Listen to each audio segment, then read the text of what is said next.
All right, so much to unpack here. Ready to dive in. Absolutely. This is fascinating stuff. We're really going deep on the power of writing this time, specifically how Ta-Nehisi Coates explores it. Yeah, I mean, he weaves in his personal experiences, race, politics, you name it. Right, it's not just some dry analysis. You really feel like you're on these journeys with him. And those journeys, they take us everywhere. Senegal, Palestine. Based on his book The Message and a few other things you dug up. Oh, yeah, there's some really interesting background stuff in here. Like, even as a kid, Coates was fascinated by the power of words. He was drawn to stories, right? Exactly. Music, poetry. He even mentions being captivated by a Sports Illustrated article about Darryl Stingley's injury, remember? Tragic stuff. Wow, so even then, a powerful story, even a sad one, could really grab him. It says a lot about how narratives can make us feel so deeply, even about tough subjects. And that's what's so great about Coates' work. He brings that same storytelling approach to unpacking complex issues, like when he travels to Gorée Island in Senegal. Oh, that part of the book is incredibly moving. You know, a major site of the transatlantic slave trade. The weight of history there. Yeah, to be in a place where so much suffering occurred. He talks about this profound sadness, like he was connecting with his ancestors. Powerful stuff. And you mentioned he even struggled with the House of Slaves exhibit. Right, like even with all his knowledge as a scholar, he couldn't detach from the emotional impact. Just really raw, honest writing there. And then there's his experience at Yad Vashem, right? The Holocaust Remembrance Center. Yeah, just gut-wrenching. The sheer scale of the Holocaust, it really gets to him. He talks about the Book of Names, right? All those victims. And there was this one detail that stuck with me. Two young girls in a home movie, you know, both lost in the Holocaust. It's like, Yeah. it makes it so real, so personal. Right. Behind all those numbers, there were real people, real lives. We can't forget that. Absolutely. And confronting that past, it's crucial. To understand the present, we can't shy away from it no matter how painful. And Coates definitely doesn't shy away. He challenges the narratives we're often given, like with the Israeli-Palestinian conflict. His time in Palestine seems to have really shaken things up for him. Oh, yeah. You can sense his disillusionment, you know. Like, what he'd been told about it didn't match what he was seeing. He talks about the segregation, the checkpoints. The impact of the settlements. And what's really powerful is how he connects it all back to his analysis of, what does he call it? Niggerology. Now, hold on, for those of us who might not be familiar with that term. Right, of course. Basically, it's how he describes the ways racist ideologies, the whole system, is constructed. Yeah. The language, the stereotypes, all of it, used to justify subjugating black people. So is he drawing a parallel between that and what he saw happening in Palestine? Exactly. It's about how power dynamics, oppression, it can be replicated across different contexts. That's a heavy connection to make. It is. And it wasn't just what he saw, it was who he talked to, too. There's this one conversation he has with Avner Gabriahu, an Israeli activist. What did he have to say? Oh, he was really candid about the occupation, the methods used. Like, one detail that really stayed with me was about using Palestinian homes as military posts. Wow, that's disturbing. Really brings home the reality of it all. It does. So yeah, through his time in Palestine, Coates starts to question these narratives he had accepted before. But it's not just politics and history for him, it's personal too, right? Especially Yeah. with education. Absolutely. He talks about his own struggles in school, you know, labeled a problem child because his learning was different. Those descriptions of his childhood composition books, his teacher's notes, you can really picture it. Oh yeah, really vivid. You can almost see how those experiences shaped his views on education later on. So he goes from being the student who can't follow directions to becoming this powerful writer who challenges those very directions. Exactly. And that leads to his critique of what he calls the banking system of education. Could you break that down a bit? Sure. It's like knowledge is seen as something deposited into students rather than something they actively engage with. So instead of being passive recipients, he thinks students should be more active participants in their own learning. Exactly. He believes in creating supportive environments where students can think critically, find their own voices. And wasn't there something about his experience teaching in a prison that really solidified that for him? Oh, yeah, absolutely. Talk about a challenging classroom. It really put his ideas to the test. And then there's his support for teachers like Mary Wood. She faced backlash for using his book, Between the World and Me, in her class. Right, and that's a whole other layer to this ongoing struggle against forces trying to silence dissenting voices. We see it with the attempts to ban his book. his conversations with Mary Wood about censorship. It's scary how relevant that is right now. So many people are afraid of stories that make them uncomfortable, that challenge their worldview. Coates ties it all back to the power of writing. Yeah. It has the ability to incite change, and those in power, they fear that. So it's not just about silencing an individual, it's about maintaining those power structures. Exactly. It's about controlling the narratives, controlling how we understand the world around us. And it happens everywhere, this silencing, even at a place like Howard University, historically Black. Coates had his own experiences there, right? Even as a student. You sent over something about his freshman year. Pretty jarring. His psych professor, Dr. Harrell, invited this guest lecturer. Oh, right. I think I remember this. This guy, Dr. Shockley, comes in and basically argues that Black people are inherently less intelligent than white people. Oh, wow. What a horrible thing to say, let alone in a lecture hall. It was awful, and of course, Coates was deeply disturbed by it. But the thing is, Dr. Harrell, the professor, he didn't just ignore it. Good. He shouldn't have. The next class, he addressed it head on, told his students, don't ever let anyone make a claim like that without responding. So he turned it into a teachable moment. Absolutely. He stressed the importance of challenging those harmful ideas no matter what. That's powerful. Turning a moment of potential trauma into a lesson on speaking out against injustice. It was a big lesson for Coates. And he connects it to this whole idea of safe spaces. Being at Howard, a historically Black university, it gave him an environment where he could confront these issues without being isolated or attacked. Right. It's not about avoiding tough conversations. It's about having the support to really engage with them. Exactly. And Coates has some strong words for those who dismiss the need for safe spaces. He doesn't hold back, does he? Not really. He basically says those critics are often just ignorant of their own privilege. They've never had to be in spaces where their humanity is questioned like that. So instead of dismissing these spaces, he's saying we should understand that we all need them in different ways. Yeah, and he brings this perspective to his own teaching. Yeah.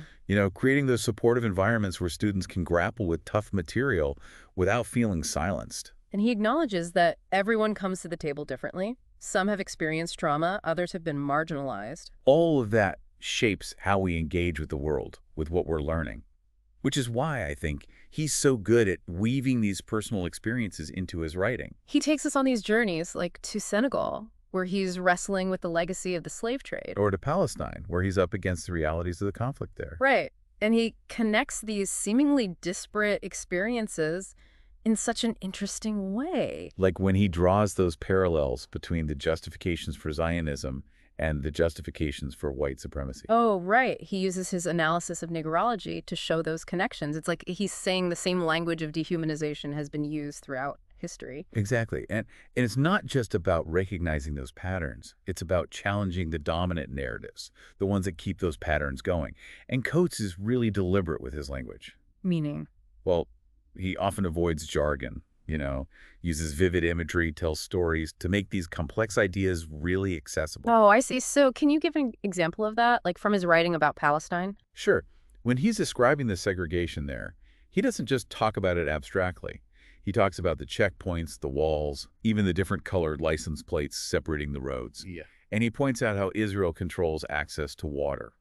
Creating this inequality, basically. Right. And then he brings in the historical context. He talks about how the very concept of Jewish nationality was used to justify displacing the Palestinians. He even quotes Zionist leaders who were openly advocating for Jewish dominance. So he's showing that this system of oppression wasn't just some accident. It was built piece by piece. Exactly. And it's still happening today. Coates is really critical of how Israel uses archaeology and tourism, almost like a way to bolster his claims, often at the expense of Palestinian communities. He mentions the city of David, right? Yes. He describes it as this kind of amusement park built around an archaeological dig. It's all presented as celebrating Jewish history, which of course is important. But Coates points out how that narrative is often used to justify pushing Palestinians out. Rewriting history to fit an agenda? Right. And he even mentions how the city of David was built on land taken from a Palestinian family. Their orchard was destroyed to make way for this tourist attraction. That's harsh. It is. And it reminds us of the constant displacement Palestinians are facing. And Coates doesn't shy away from calling out the U.S. role in this. He points to a plaque at the City of David. It has the name of a former U.S. ambassador praising the site. It's easy to forget sometimes how U.S. support for Israel, while often presented as this unwavering thing, comes at a cost. a cost often borne by the Palestinian people. Coates even talks about this moment of despair he felt staying at a luxury hotel in Israel. Like he was overwhelmed by the knowledge of how it was built, who it benefited, the whole system it was part of. He felt complicit just being there. It's hard to escape that feeling sometimes, seeing how these systems are so deeply entrenched. It's a moment of real honesty, I think. And it highlights this tension he feels, between his support for the Jewish people and his opposition to the actions of the Israeli state. It's a tension he seems to wrestle with throughout his exploration of the conflict. Absolutely. And it comes out even more in his conversations with Israelis who are critical of their own government. Like that conversation with Avner Gevrahu, who was so open about the practice of using Palestinian homes for military purposes. Yeah, and Avner talked about this idea of Jewish nationality, too, how it's been twisted, into a form of Jewish supremacy that goes beyond just a few extremists. So it's not just a fringe element, it's more pervasive than that. Exactly. It's baked into the system itself. And Coates talks to another Israeli activist named Guy, who's even more radical. He believes the establishment of Israel was a sin, that it shouldn't have happened. Wow, that's a pretty strong stance, especially from someone living in Israel. It is, but it shows you there's a whole range of perspectives there. It challenges that simple black and white narrative we often get from Western media. Like it's more complicated than just Israel good, Palestinians bad. Way more complicated. And Coates really digs into the history of Zionism, tracing it back to European colonialism, how it adopted those same tactics of oppression. He quotes some pretty shocking stuff from Zionist leaders advocating for displacement of Palestinians, the creation of a Jewish state that would dominate the whole region. It's eye-opening, for sure. And then there's the way he talks about the Holocaust, how it was used to justify the creation of a Jewish state, often at the expense of Palestinian rights. A really sensitive issue. It is. But he's not saying the Holocaust wasn't horrific. It's more about how that trauma was used to justify the displacement of another people. This idea of Jewish redemption, but a redemption built on someone else's suffering. Exactly. And he talks about visiting Deir Yassin, the site of that massacre of Palestinian villagers in 1948. He even mentions how close it is to Yad Vashem, the Holocaust Remembrance Center. It's like he's deliberately placing those two events side by side. He is, and it's powerful. It makes you question that simple narrative of Israel as a nation built solely on the ashes of the Holocaust. So much more to it than that. There is. He goes on to explore how Israel has used archaeology, tourism, even control of resources to maintain its dominance. Like how they declared that village Susia an archaeological site. Right, leading to the displacement of all those residents. And he highlights the struggles of people like Nasser, who's been fighting to reclaim his family's land. It's these personal stories that really bring it all home. They do. And it all challenges that image of Israel as this beacon of democracy. Coates doesn't even shy away from using the term apartheid to describe what's happening there. Wow, that's a loaded word. It is. And he backs it up, pointing out the historical parallels with South Africa, even the close ties those two countries had during apartheid.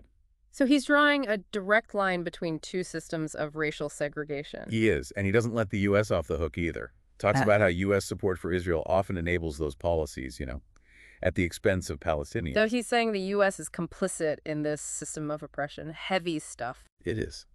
And he ends his exploration of Palestine by reflecting on his own journey, how his understanding has changed. He's really honest about his own biases, how they were shaped by his experiences with race in the U.S. Like he went in with certain assumptions, and those were challenged by what he saw and who he talked to. Yeah. The more he learned, the more his perspective shifted. He saw how Zionism had adopted those colonial tactics, how similar the justifications were for Jewish supremacy and white supremacy. So these systems of oppression, while they looked different on the surface, they share that same root. Exactly.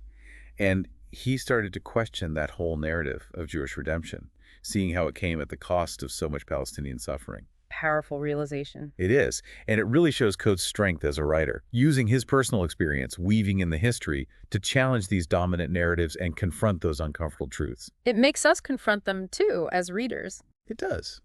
Makes us think about how we're complicit in systems of oppression. Whether it's the U.S., Israel, or anywhere else, it's a call to action, really, to be more aware, to do something about it. Yeah, not just sit back and observe. So what does he think we should do? Well, he puts a lot of emphasis on amplifying those marginalized voices, especially in places where they're often shut out. Makes sense. Give them a platform, let them speak for themselves. Exactly. He talks about how journalists, writers, they have a responsibility to challenge those narratives that perpetuate injustice. And give space to those who are often ignored or misrepresented. He specifically calls out the lack of Palestinian voices in Western media. You know, he says journalists and editors often prefer to write about Palestinians rather than let them speak for themselves. Which just reinforces that power imbalance. Right. It's like they're being spoken for instead of being allowed to share their own truths. Coates is pushing for something different, a more inclusive approach to journalism, to storytelling. One that recognizes those power dynamics and actively tries to change them. Exactly. And it's not just about the big systems, it's about individual action, too. He highlights people like Mary Wood, remember her, the teacher who used his book and faced all that backlash. Right, she was brave to do that. She was. And he talks about Palestinian activists and writers who are on the ground working for change every day. So he's saying that change happens on both levels, right? Systemic and individual. It's a collective effort. We all have to be involved in this struggle for justice. And Coates' writing, it's a reminder of that. It's not just self-expression, it's a tool for social change. It's a weapon. A weapon against injustice. Which brings us back to his own journey, his evolution as a writer. You mentioned something about a realization he had while traveling. Yeah, it was interesting. He went to Senegal and Palestine looking for answers, right? But then he realized his writing, in a way, had already gotten there before him. It's like his words were paving the way. Exactly. It really shows how connected these things are, the personal journeys, the global struggles. And how writing can transcend borders, connect to people across cultures. It reminds me of something else he talks about, how Black writers throughout history have used their craft to humanize those who've been oppressed. Oh, yeah. It's a tradition he sees himself as part of. Yeah. Using words to challenge those dehumanizing narratives. Like Frederick Douglass's writing about slavery, for example. Yes. He talks about how Douglass used such vivid imagery, powerful language, to really convey the human cost of that system. And how that very act of writing, of humanizing the enslaved, was a political act in itself. Absolutely. And he sees that tradition continuing with writers like Toni Morrison. Her novel, The Bluest Eye, really gets at that. It does. There's that scene where Pauline, the character, she tries to make herself look like Jean Harlow, the white actress. Yeah. And it just ends in this moment of self-contempt. Right. Heartbreaking. Because it shows how those personal struggles are often tied to these larger systems of oppression. Exactly. Morrison's writing exposes that, makes you see how it all works. And Coates is doing that too, in his own way. He's exposing those systems, challenging the narratives. But it's not just about exposing them. He's offering an alternative vision too, right? Oh, yeah. He talks about how powerful narratives can help us imagine different possibilities, see beyond the limitations we have now. It's like writing can be a tool for both critique and creation. Exactly. He even brings up an article by Catherine Schultz, the really big one. It's about this massive earthquake that could hit the Pacific Northwest, but maybe not for hundreds of years. And she uses storytelling to make it feel real, even though it might be centuries away. Right. And it works. By making that abstract threat feel tangible, she gets people to actually care. Coates says that's crucial, making people feel it, not just think about it. And that's where educators come in too, right? They have a role to play in all this. Absolutely. They can create those learning environments that encourage students to think for themselves, to question the narratives they're being given, which brings us back to his critique of that banking system of education, Where knowledge is just deposited into students. Right. He's all for a more collaborative approach, one that recognizes each student's unique perspective. So instead of being passive recipients, they become active participants in their own learning. Exactly. And he saw that in his own teaching, especially with those incarcerated men, creating that space for real dialogue where everyone felt empowered to challenge ideas, explore new ways of thinking. Sounds like a powerful experience. It was. And it's a vision of education we could all learn from, I think, not just in the classroom, but in life. So stepping back for a moment, what does all this mean for us, as listeners, as people navigating this world? Coates' work. It's a challenge to think critically, to question those dominant narratives, to listen to those voices we don't always hear. It's a reminder that we're all connected, our personal lives, these big systems, it's all intertwined. And that we have a responsibility to do something, to use our voices, our actions, to fight for a better world. He asks a really powerful question at the end. What stories are being silenced in our own communities? And what can we do to make sure those stories get heard? It's something worth thinking about. It is. And there's so many stories out there, like the ones we've been talking about today. Coates gives us a starting point, Hmm. Now it's up to us to keep exploring. Keep asking questions, keep learning, Uh, and keep diving deep.